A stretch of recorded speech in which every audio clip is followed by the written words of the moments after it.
right, everybody. Welcome to the Omaha Beef Coaches Show. And when you're playing indoor football, that timing is everything.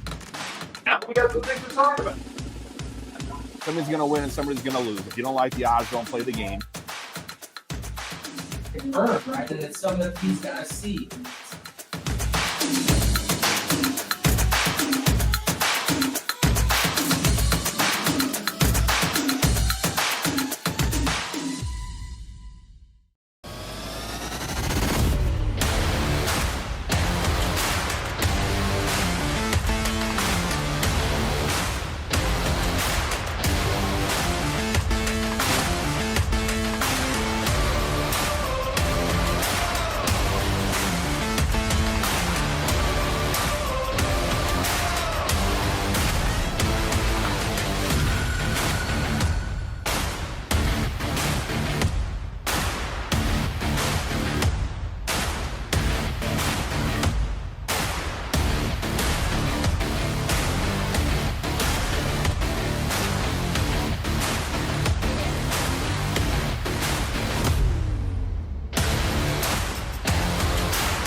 Good evening and welcome, Beef fans. Jason Unger, DJ K-Dub in the house. We are live from the Capital District at Let It Fly Sports Bar.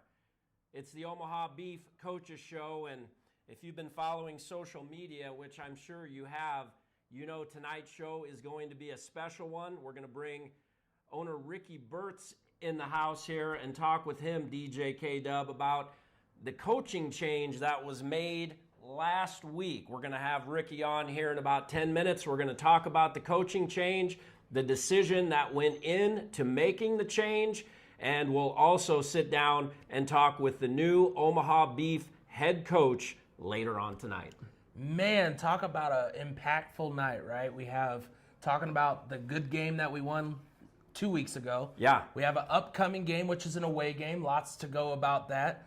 But when you have a big announcement, you have to really hone into what's about to happen. And some people understand business and what's going on with football and some don't. Right. That's what we're hopefully going to clear up for those. And we appreciate all those who jump on our social media and really try to put your word and stuff in. Just know that you're going to get your answers tonight. Just like I said yesterday when I gave the week preview, because the Omaha Beef are out here and we have a very, very busy week. As you can see, Todd Walkenhorst, my co-host, is not here tonight. We decided to give him the week off.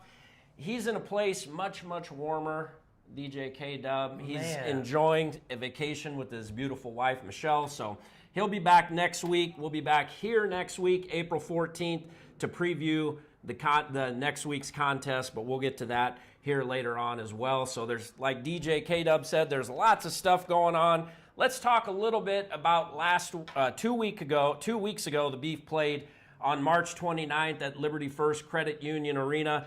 They were able to hang on for a 28-24 win over the Idaho Horsemen, but boy, that first half, not very good. I mean, the Horsemen led 12-9 at the half. The Beef were trying some new stuff out at quarterback. They brought in Josh Hollins just a couple days before the game to play quarterback, and they got off to a slow start. Well, I mean, the environment started off right? You get a deuce. Oh, we yeah. haven't seen a deuce Correct. all year, and shout out to Caleb Shudak, who hit that deuce to start beauty. off, and you're just like, this is where we want to start. But we've said it many times, time in pocket and time consistency matters. And you said we tried, of course, we had a Holiday come in because our quarterback was not here. He had a previous occasion already scheduled. Right. So we knew he wasn't going to be here. You get Holiday stepping in. You know, limited time reps shows in the results that we saw that day. Yeah. What does that mean? Ground and pound. We got to count on the ones who have ran this for a while, Mac. Mm-hmm. But what I really like is the defense did what the defense does, and they really stepped up. 2 interceptions at the right times, right before end of half and right towards the end of the game to kind of seal the game. You know? Yeah, key turnovers. Just 1 touchdown in the first half for the Beef in the March 29th game against the Horsemen. That was, of course, Jeff Mack taking it in from 6 yards out. With 9:27 remaining in the first quarter, DJ K-Dub, no more points after that. 9:27 remaining in the first quarter, and the Beef go the remainder of the first half without any points. Obviously, you know, there were some turnovers. Holiday fumbled a couple of times. There were some timing issues in the running game. And the Horsemen, like I said, were able to take a 12-9 lead into the half. The Beef took the lead for good midway through the fourth quarter on a 3-yard TD run by Hollins. We're going to have some highlights from the game with the Horsemen coming up here later on in the show, and we'll see some of these plays that we're talking about now. But you mentioned it. I think the play of the game was Kai Black coming up with that interception. Very unusual situation where you see a pass bounce off a lineman's helmet straight up into the air. Black makes the interception, sets us up at the 12-yard line, and really that ultimately sealed the win. And what you saw after that, obviously, just as we saw in that first game where we did lose, right? You saw in the third, fourth quarter just things slowly getting a little better for the quarterback. Of course, Hollins had to make a lot more running decisions because he's not comfortable with the timing of those routes. But there was still good passes. We had actually some good completions. Yeah. Now, of course, you know, we need better than 80 yards in a game for passing yards or, absolutely. You know, but we're going to hopefully get that as we continue to grow as a team. Yeah, so Hollins scored his 3rd rushing touchdown to put the Beef up 28-18 with 56 seconds left. Idaho scores to cut it to 28-24, but they didn't have any timeouts remaining. They tried an onside kick. The Beef were able to recover it and then hang on for the win. And who recovered that? The defensive player of the game. Yes. Jay Sean Washington. He had a big game. Coming through, not only with that interception, but really being someone that they could count on. Hollins, 16 carries, 67 yards, 3 second-half rushing touchdowns, which again ultimately led to the Beef securing that 4-point win. But still some concerns. We're going to talk with the new head coach coming up here a little bit later on tonight about some of the things he feels like the Beef need to work on and iron out before Sunday's game against Beaumont. And we're going to, DJ K-Dub and I are going to talk about that as well, because we're going to be at Hurrdat Sports Bar with the live watch party for that one. That's going to be come exciting. An hour early. We do a little pregame, and then, of course, I'll get a host as well with you that game, because Todd, again, he won't be back yet, but that's okay. I'll be able to do a little bit of dual roles there. Remember, sign up via that link that we always put out there. That'll get you that extra ticket so you can hopefully get some beef swag. Nothing wrong with giving away some free beef swag. And come be a part of Beef family, and we appreciate you guys. It's a fun environment, man. You get the tunes going in there, and we give stuff away, and we're watching the game and having good food. I mean, it's a blast. And that's what we're always looking for week to week. That's right. So the next game for the Beef, Sunday in Beaumont, Texas, 5 p.m. We're going to talk a little bit more about Beaumont later on in the show. They've played just one game this season, DJ. One game of the regular season. Then they had their preseason. True. Now, they do have a passer that is passing 80%, 200 yards, but as like you said, we're gonna have a little test with Beaumont. Not a lot of tape to see and reflect on for the team to really hone into what they have to do, so they just have to put the best that they can put out there and be ready to go. That's right. Their last game was March 8th when they beat Sioux City 49-46, so in Beaumont. So a long layover. It's been a long time since the Renegades have had a game. They're going to welcome the Beef to town at 5 o'clock on Sunday, April 13th. We all know why you're watching. We all know why you're here. We're going to bring owner Ricky Burtz back, and he's going to talk about the coaching change for the Omaha Beef. We are live at Let It Fly Sports Bar in the Capital District. We'll be back with the owner Ricky Burtz after this quick break.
Somebody's going to win and somebody's going to lose. I tell people, if you don't like the odds, then don't play the game. But we got a 50-50 chance of winning this thing. Regardless of what happens on the football field, we will be undefeated off of the football field. Our actions, our character, the way we carry ourselves, and the way we carry ourselves, and the things that we do will ensure us being undefeated off of the football field week in and week out. And I can promise you this, I don't know when it's going to happen. It's not going to happen next week, next month, or even next year, but I can tell you in the very near future, those goals, those same goals and expectations of going undefeated off of the football field are going to carry on to the football field. And it's at that point in time where we will be.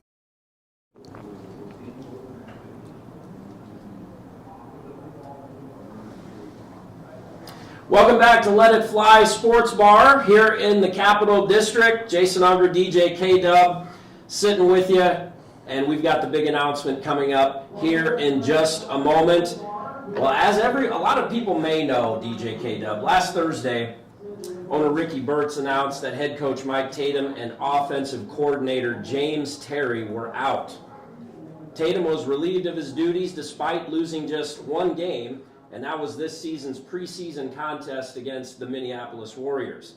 Tatum was 12-0 in regular season contests, including a 47-46 double overtime win, of course, in the NAL championship game back on June 15th, 2024.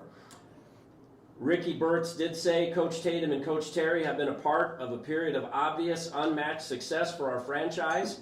We're extremely grateful for their contributions. At the end of the day, though, while this wasn't an easy decision, I felt a change was necessary. Burtz also went on to say, I take these decisions very seriously and know that our fans expect the best in every aspect of our franchise. We will do everything we can to make sure we are the best team in professional indoor football, both on and off the field. So let's get to it. Joined by owner Ricky Burtz. Ricky, walk us through the decision to make a coaching change at this point of the season, especially with the team at 3-0 and currently riding a 24-game win streak. Share your thoughts on why you decided to make the change. The thoughts. Well, first of all, and again, as you said in the press release, it's never an easy decision. That decision is compounded by the fact that you grow personal relationships with these people between Coach Terry and Coach Tatum, who you consider friends. And so the only thing that I will say is that when you add in all of those factors, the factors of them being friends personally, the fact that we've been on an unprecedented level of success that has been, I don't know if it's ever been duplicated, at the end of the day, for me, the decisions that I make are not about what's happened in the past. It's the decisions of where we're going to be at in the future. And as an organization, we've made 4 straight championship games, winning 3 out of those 4 games. And us being in that championship game at the end of the 2025 season, not 24, not 23 or whatever, but being in the championship game for the 2025 season was one of the single, if not the sole reason of why I made the decision that I made.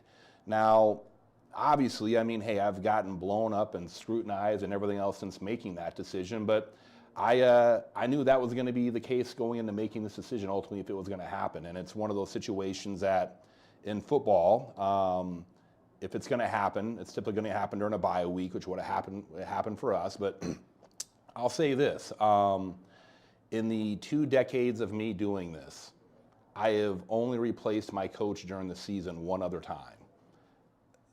Replacing your coach during the season is a common practice for some organizations, but me as an individual, it's not something I do all the time. I mean, organizations go through, some of them go through 2 or 3 coaches in a year, and that's not the Omaha Beef. And like I said in the press release, I am committed to doing the best on the field and off the field.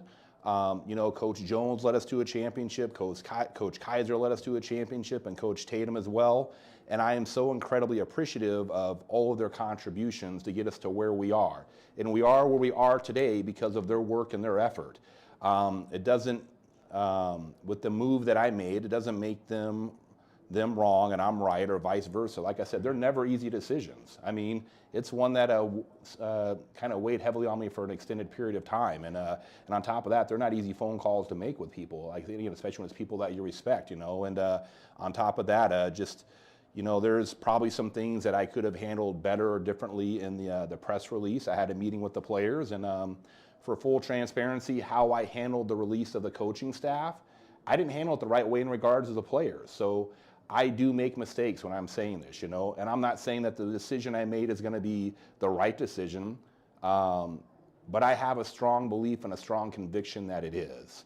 And so even though I do make mistakes, like I did with the players as far as the announcement, there's guys that have been with me since day number 1 since I came here. I should have handled that differently with them when we had a players meeting, and I owned up to that. I said, guys, I screwed up. I let you guys down. I didn't communicate with you guys.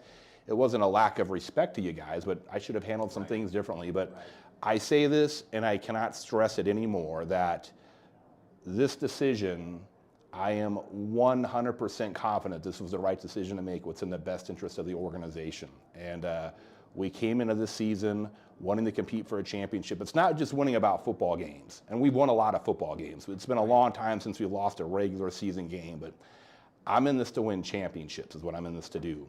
Do you think the New England Patriots felt really good about going undefeated through the regular season and losing the Super Bowl? No, I don't think anybody is. And I'm not saying that this or that was going to happen to us, but that's what I made the decisions based upon that pretense. You kind of answered my next question. We talked on Sunday. As you mentioned, you've taken a lot of heat on social media. A lot of the Beef fans are saying, how do you fire a guy, who hasn't lost a regular season game? What can you say to Beef fans? I mean, we have a lot of them downstairs. We have a lot of them watching, of course, on YouTube. What can you tell them? And I mean, you answered this question a little bit, just to make them feel better about where you feel the team is headed at this point. At the end of the day, I don't know if I've ever made a decision that's made everybody happy. Right. I mean, at the end of the day, I don't know if I ever have, to be transparent with you. I can tell you this, though, that while I read a lot of those comments, a lot of them, I don't know every single fan that we have, and if they're fans, if they're not fans, if they're keyboard warriors, if they're casual people, maybe they have personal acquaintances with some people within the I don't know. But I know this, that the people that are the fans, I believe, and I've talked to several of them since then and everything else, I can tell you that I'd like to believe that the overwhelming majority, and I say a large majority, a massive majority of those fans have trust and confidence in what it is that I do. I am, just how I talked about, I'm thankful for Coach Jones in our first championship, Coach Kaiser, Coach Tatum, and everything else. There are owners that, from the Rich Tokheims to the Jeff Sproul's to the Noddles and everybody else, that were part of this organization before I was part of this organization. Right. And they helped get us to where we are today. But I have something that no other ownership group has, and that is 3 championships. The Omaha Beef have never won a championship until I purchased the team, and in my second year we won a championship. Right. Now, That was with the help of a lot of people, a lot of players, a lot of coaches, a lot of support staff. And that was with help of the previous owners and all the previous coaches prior to that. But I would just ask the fans that, hey, most teams go the better part of a decade of not having a season that we've had, if not decades, plural, not having the success that we've had. And everything that I do is driven around one goal every single year, and that's to win a championship. Right. We have the championship celebration at the arena on our first game of the year. We have a banner, we have the trophy, we get the rings and everything else. But when that first game starts, we're on to the next season. And I've said it before here just now, and I'll say it again. I am looking forwards, not looking backwards. And so all the decisions I make are what's in the best interest. And I say this again, and I'll continue to say it. Nobody will ever hear me say a bad thing about Coach Tatum, Coach Terry, or any of my past coaches. I'm appreciative of the job that they did. I'm appreciative of them coming here and doing what they did. I'm appreciative of the players that they brought in and everything else. But at the end of the day, it's I'm making decisions of what's best for us going forward. And while I am thankful for their contributions in the past, I have conviction that this is the right decision. I think I put it simple. I mean, you guys see me on a lot of social media, and I'm very quiet on things. But when it comes to the real understanding of what an organization is and the winning factor, and when you go 42-11, I have to trust an owner until I can't. And I think, as a fan, but also someone that does the social media for me on the outside, because I had no previous acknowledgement. We didn't have no conversation. It was that closed of house for you. You knew exactly who you wanted to talk to. And I say that because everybody has everything on the social media about who they talked to, who they got everything from. But I could tell you I'm pretty close with you. And this was something that we didn't talk about because it meant that much to you of making the right decision at the right time for when it was for you, instead of making it an in-house problem where everybody felt it. And I want to tell you from an ownership of I own a business, and just knowing that you went that way with it, and some people on the social media didn't put it that way. They said, oh, everybody knew. I applaud you, because that is the hardest thing to do in the social media age where everything is now and yesterday in the news. So I just have to say that because someone wants to call out Jerry Jones and all this and that. Trust me, there was no big advertisement about it. It was one post, and that was it. And then here we are for the announcement, which to me is the most important way to do it, the right way. Yeah, I mean, there's no one right way to do stuff. There's lots of wrong ways, and I'm guilty of making mistakes. I mean, I do make mistakes, and I'm not perfect, but I'm not. I mean, look, guys, I don't want to say if, but when or whatever it happens, we lose a game, it's on me. I'm just telling you, we lose a game. Now, I know that the coaches are committed to it, the players are committed to continuing what it is that we started, but the first time we lose a game, unless it's the championship game or whatever, and even then, if we make it to the championship game and we don't win, then we don't win. But goddamn, we made it there. I don't know if I should say that online or not. But we are. That's the intention of what it is. But make no mistake about it. I mean, let's just say if something happens this weekend or next weekend or whenever, it's going to come back on me. I shouldn't have done this. This is what you get. You shouldn't have done that or whatever, And you know what? We get every single team's best week in and week out because they want to be the team that knocks us off. I mean, we're playing a game this coming Sunday against the only other undefeated team in the entire NAL. Yeah. And do you think that they, even though they're an expansion team, do you think they got extra motivation to want to beat us? And absolutely they do. Oh, yeah. Especially when they saw Idaho Horsemen get close to it. I mean, those things matter. So I'll just say this. We do things differently here in Omaha. And I am so thankful for the players that we have. I'm so thankful for the staff that we have. I'm so thankful for the coaches. I mean, there's a lot of people that make me look a lot smarter than what I really am. But at the end of the day, as a team, we are committed to doing things a certain way. And what happens here in Omaha might not happen somewhere else. You know what I mean? Right. They might choose to operate stuff differently or whatever. But I've made the playoffs every year since 1 year of doing this. I've made them every single year. And I can tell you, it drives me nuts to not say that I've made it every single year. Oh, I bet. But I'm telling you, I mean, I hate losing more than I like winning. All right, Yeah, and that's what it comes down to. I think it was Michael Jordan that said that first when I was a while ago. Whatever it is, I don't know, but I hate losing more than I like winning. And so, whenever with losing, especially making decisions like this, the scrutiny. Oh, I already know. There's people that already have stuff typed on their keyboard, Ready just to go. waiting to hit the send button. You know You what I bet. mean? And you know what? If it never happens, great, I'll look even smarter or whatever. But I know that the players that we have here, the people that we have here, again, this is all about what the last game of the season is going to be, not what we started. Right. And I use that New England Patriots analogy. It's the last game of the year that matters the most. Yeah. All the games that they won leading up to that point don't matter. They give them all back. The New York Giants hosted the Lombardi Trophy at the end of that year. Right. And it is my intention that the Omaha Beef are playing for with a chance to win are the reasons why I make the decisions that I do. And I make those decisions every single day, year round. It's not just one thing or whatever. Right. When we're working in the off season and everything else, because that's what our focus is on. That's what our attention is on. And as an organization, as people that work here and stuff, it's not just me. We refuse to look at anything else. Right. That's what we're committed to. We want to continue to add trophies to that shelf we have in the office. I like it. That's the goal. Well, fellas, Jason Unger, DJ K-Dub, Ricky Burtz, Let It Fly Sports Bar in the Capital District. We are here for one reason. We've made the 30 fans. minutes. We've made the fans wait about 28 minutes. So I'm going to turn it over to Ricky. You have a big announcement to make tonight. Yes, again, thankful for all the people past and present that are part of this organization that have done what we've done, but we have 3 new additions to our coaching staff. We have Coach Julius Gregory that's joining us as an assistant coach. He's an offensive coach. We have Coach Pat Pimmel, who's a former Omaha Beef coach that's joining the coaching staff in addition to player personnel.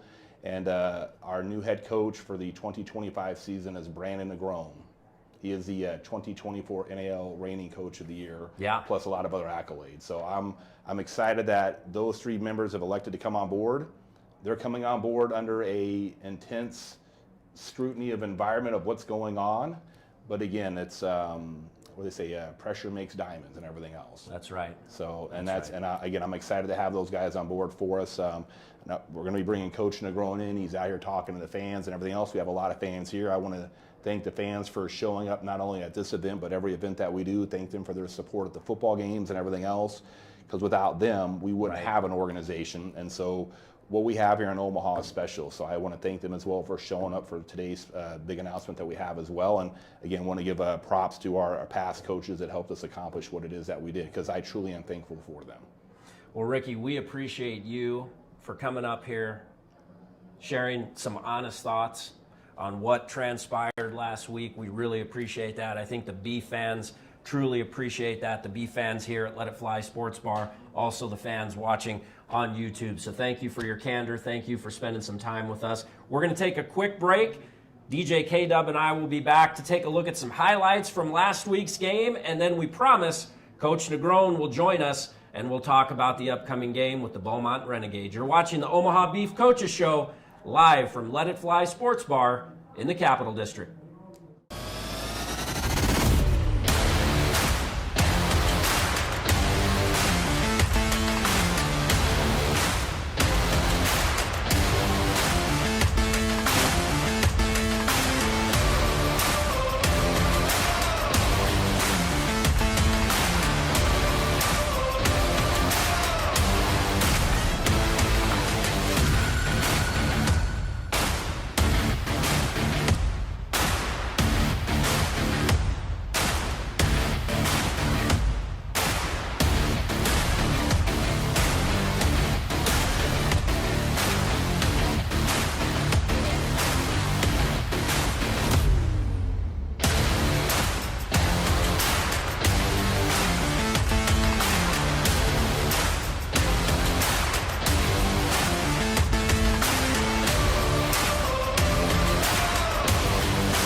guy.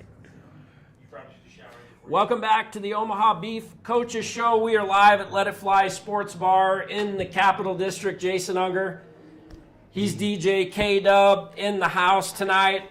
Let's talk about the last contest for the Beef. I mean, it's a couple weeks ago. They were able to score the win over the Horsemen. We talked a little bit about it earlier in the show, 28-24. Each game the Beef have played this year, with exception maybe of the Shreveport game, have kind of been in doubt at different times during the game. And you kind of wonder, I mean, you can say, yeah, well, they haven't really played that well, but ultimately they've done what matters when it counts to pull out the win. They've gotten the W, and of course, the number one that has been holding it on their back is the defense. I mean, consistency. But you could see sparks coming every different time from the offense.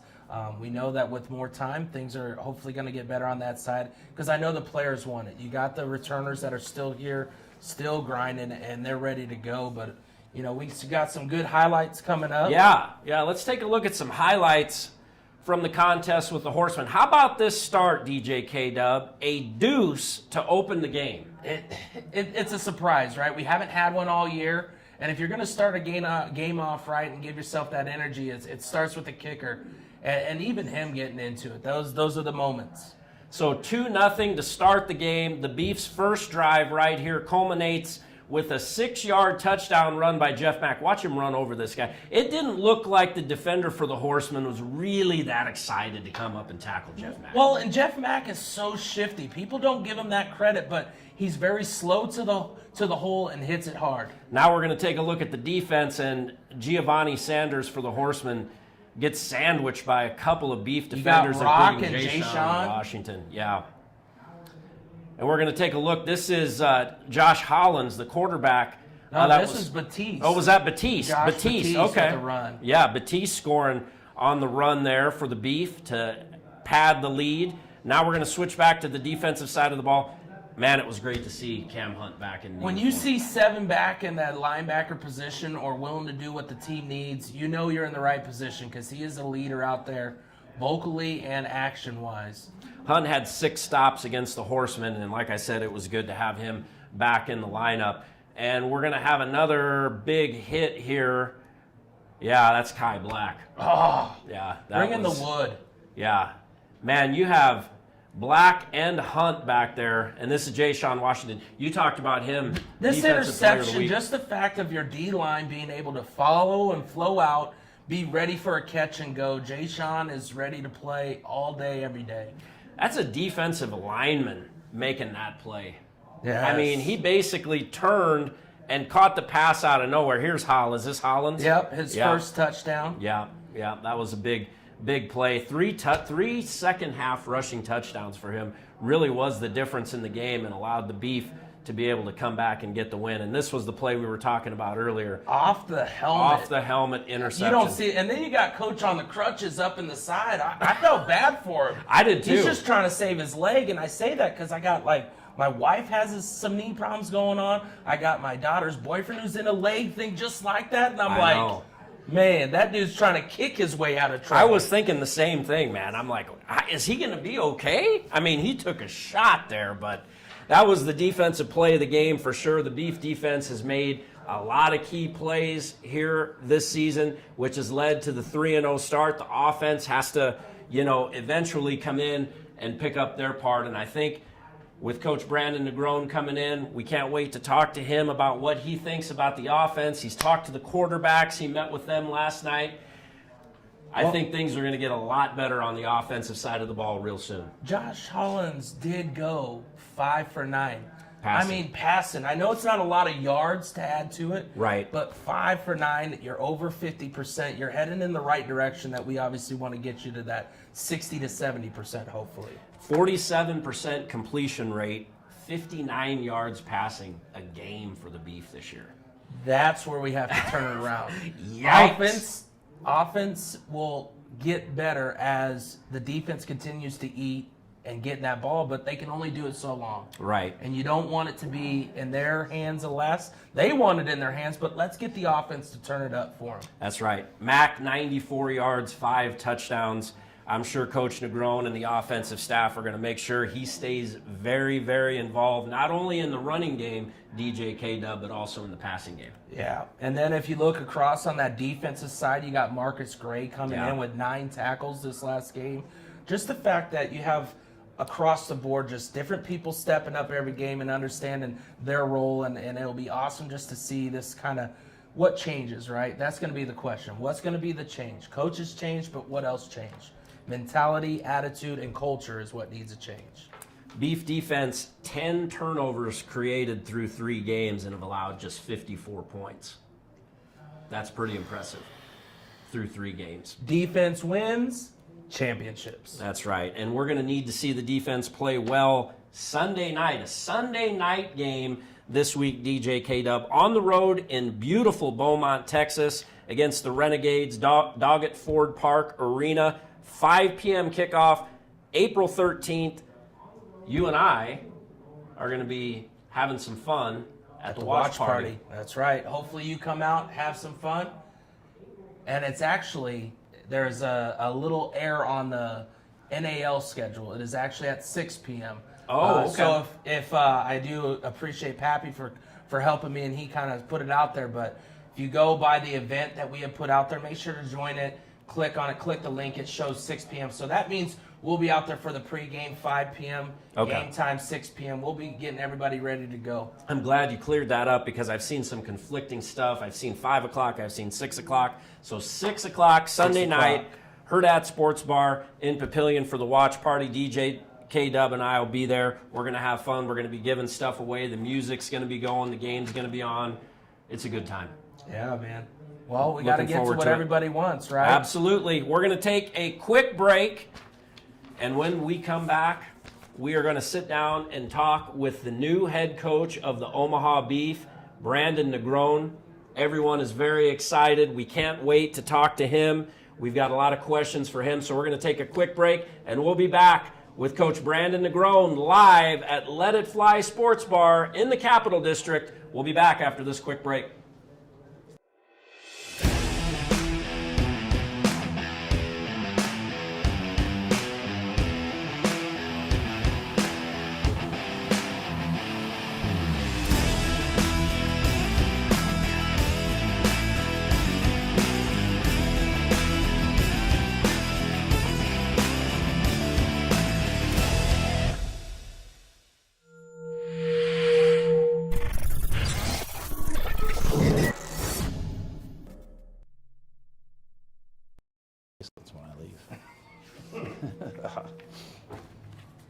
We are back at Let It Fly Sports Bar in the Capital District, the Omaha Beef Coaches Show, and the moment that everyone has been waiting for.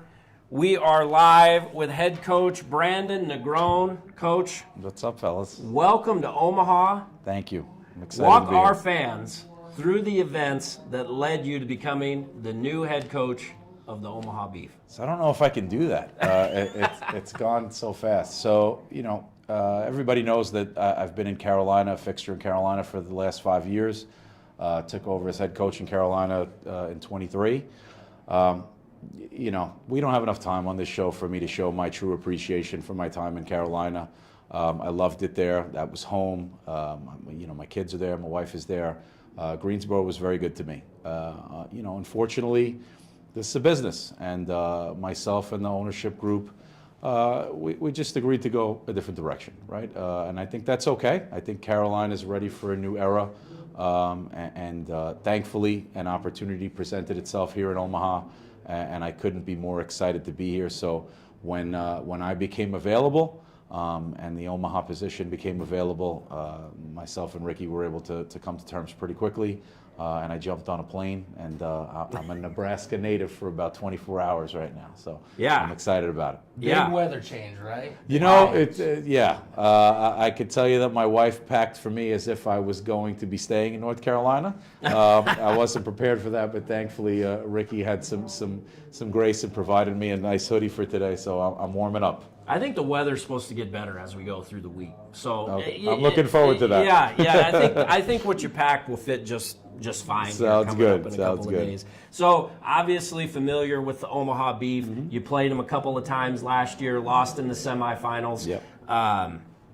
In June last year, it was a successful season for you. Yep. NAL Coach of the Year. I mean, and I know Beef fans are excited to have the NAL Coach of the Year on our sidelines. Talk about your involvement with indoor football and what it means to be head coach of one of the most successful indoor football franchises. Well, I think, you speak to the awards that I got individually, and that's all fine and great, but I can tell you right now, I'd trade in my last 2 years of NAL Coach of the Year trophies for a championship in a heartbeat.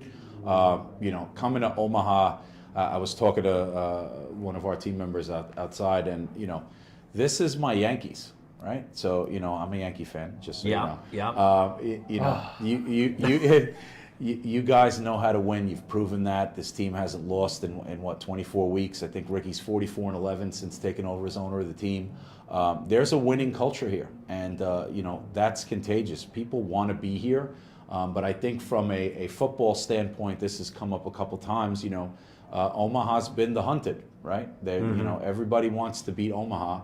I'm one of the hunters, so it's going to be nice to bring a hunter's mentality here.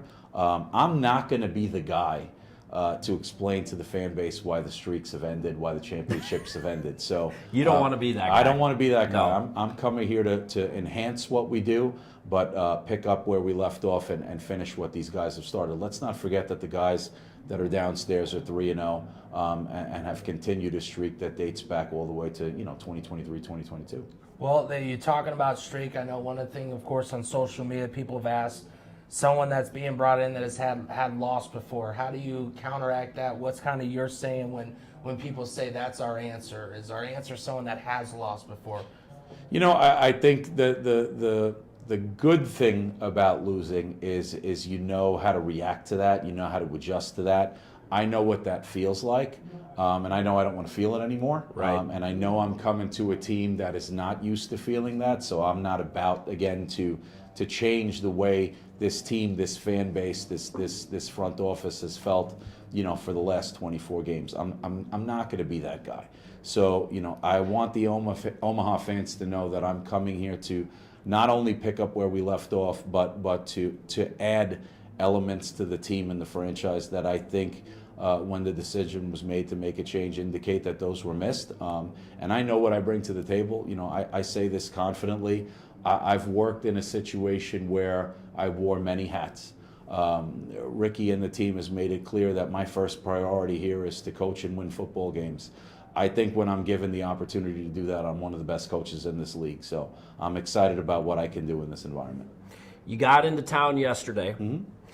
You're playing a game Sunday. Mm-hmm. Talk about the challenges of preparing a game plan in a short week, obviously. Not more for you than the team, but, just talk about the challenges that lay ahead going into the Beaumont. Yeah, so I think, when new coaches come in, the automatic, thing to do is to reinvent the wheel. I don't think we have to do that. I think we take a look at what we do really well on both sides of the ball, and we enhance where necessary. So, I have an incredible defensive coordinator in Adam Loftus. I have an incredible defense. You mentioned it. I think it's 54 points given up by the defense in 3 games.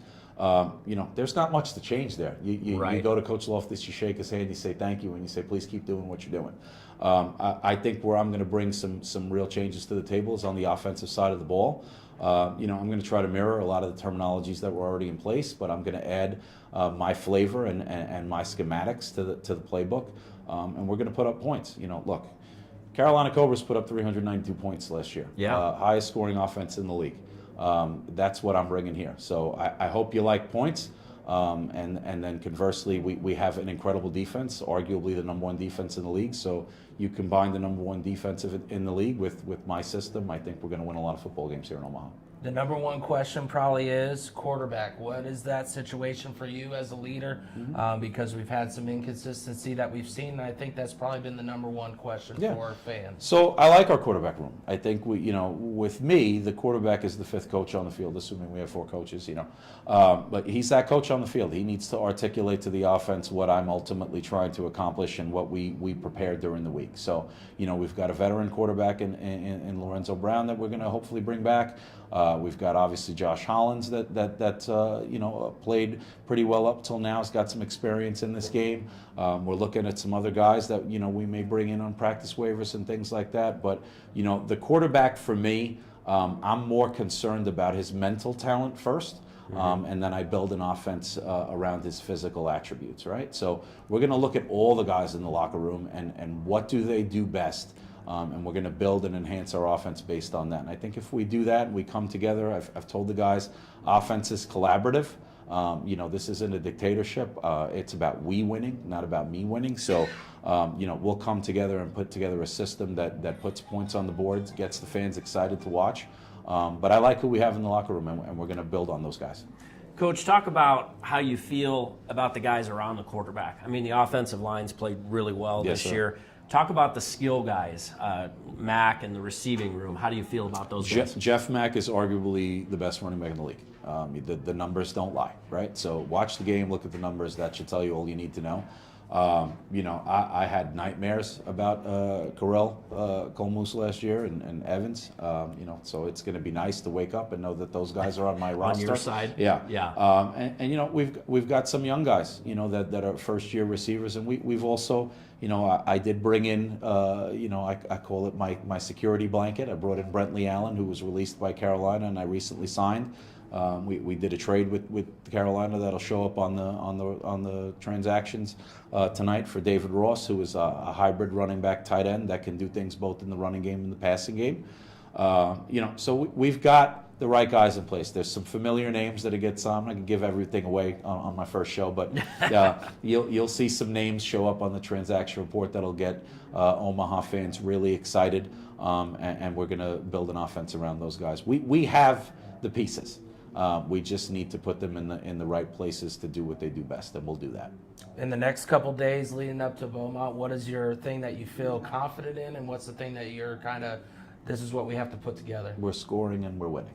I feel confident in those two things. Just watch. I wasn't brought here to do anything but put points on the board and win football games. And now that I get to do that and think about only that, it's on. So let's get ready to have some fun.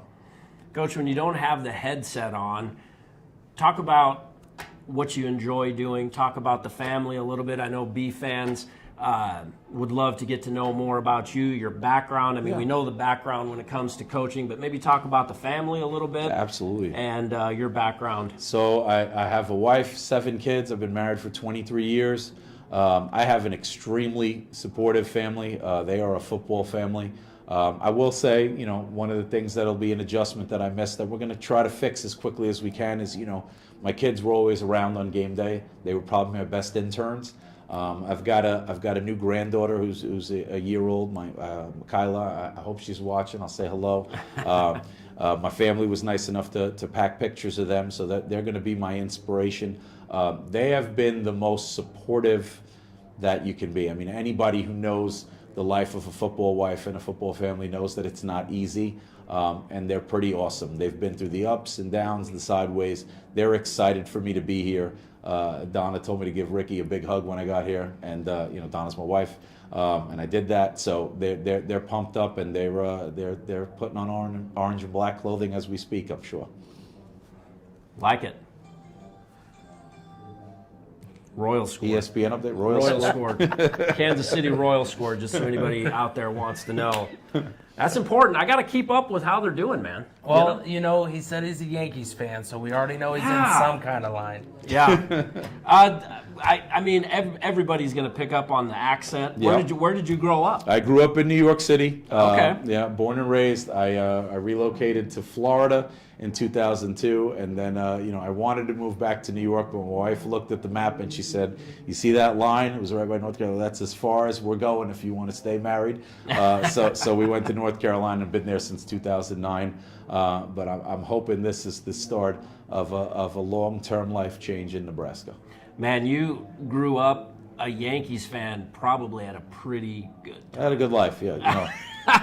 There was a lot of winning. Derek Jeter's probably my favorite baseball player of all time. And again, we talk about winning cultures, and I meant it, guys.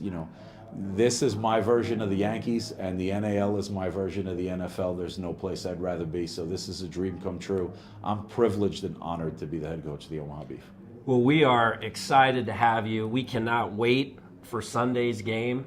Yes, sir. We're going to usher in a new era, if you will. We're excited to see the changes you're going to bring on offense. We can't wait to see how an exciting offense pairs with one of the best defenses in the league, and I think that's going to be a winning formula. Coach Negron, thank you so much for spending some time with us. We can't wait to work.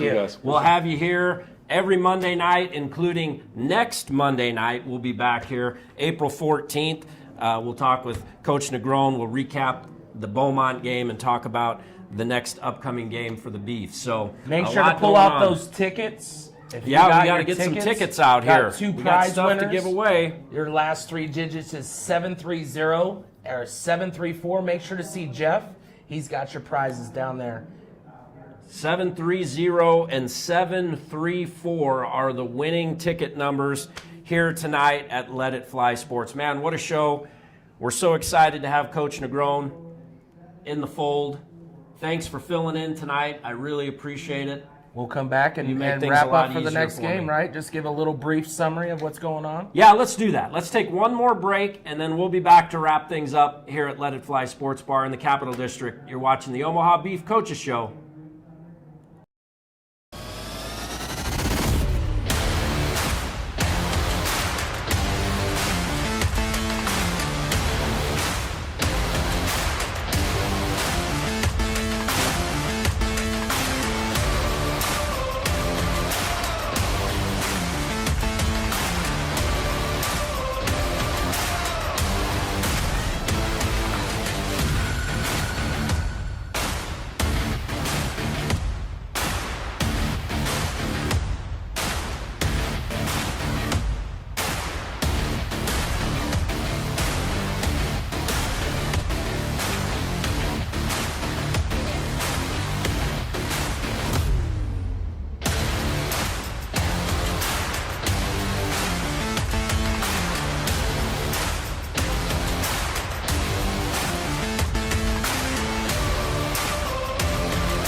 Welcome back to Let It Fly Sports Bar here in the Capital District. We're getting ready to wrap up an historic Omaha Beef Coaches Show. I'm Jason Unger, DJ K-Dub, sitting alongside the next contest for the Beef, Sunday night, 6 p.m. I believe I said 5 p.m. earlier. It's a 6 o'clock kick in Beaumont.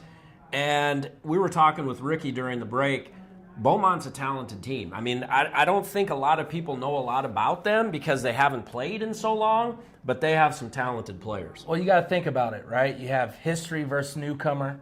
You have dynasty versus emerging force. You have a new coach. You have potential, Beaumont's potential after they won their home opener. Yeah. This is their second game. Omaha's ground game versus Beaumont's defense. What's going to happen there? Because obviously in the short time, the run game's going to be a matter. But then, just opportunity for Beaumont. They're going to have the opportunity to really measure themselves against a great top team like the Omaha Beef. And it's going to be a boxing match. I don't care what anybody says. We, of course, have a lot of events all the way up until Sunday. Make sure if you want to meet and greet the players and the new head coach, come Wednesday at 5:30. We'll be at Texas Roadhouse for the meet and greet in Papillion and Shadow Lake. And then Sunday, we're back at it, man, you and I, and we're going to have some fun at Hurrdat Sports Bar. We'll be there at 5 p.m., 6 p.m. kickoff. And make sure to sign up on that link because that will get you those extra tickets for some swag. And if that 7:30 and 7:40 number did not collect your swag from Jeff, make sure to get it downstairs. Yeah, for sure. And don't forget, this time next week, we will be back here at Let It Fly Sports Bar, April 14th, 6 o'clock for the next Omaha Beef Coaches Show. For DJ K-Dub, I'm Jason Unger. Ricky Burtz, thanks for sitting in with us and talking through what's been a tumultuous week. We're looking forward to the game on Sunday. Thank you for joining us tonight. The Omaha Beef Coaches Show here at the Capital District, Let It Fly Sports Bar. We'll see you next week. Beef.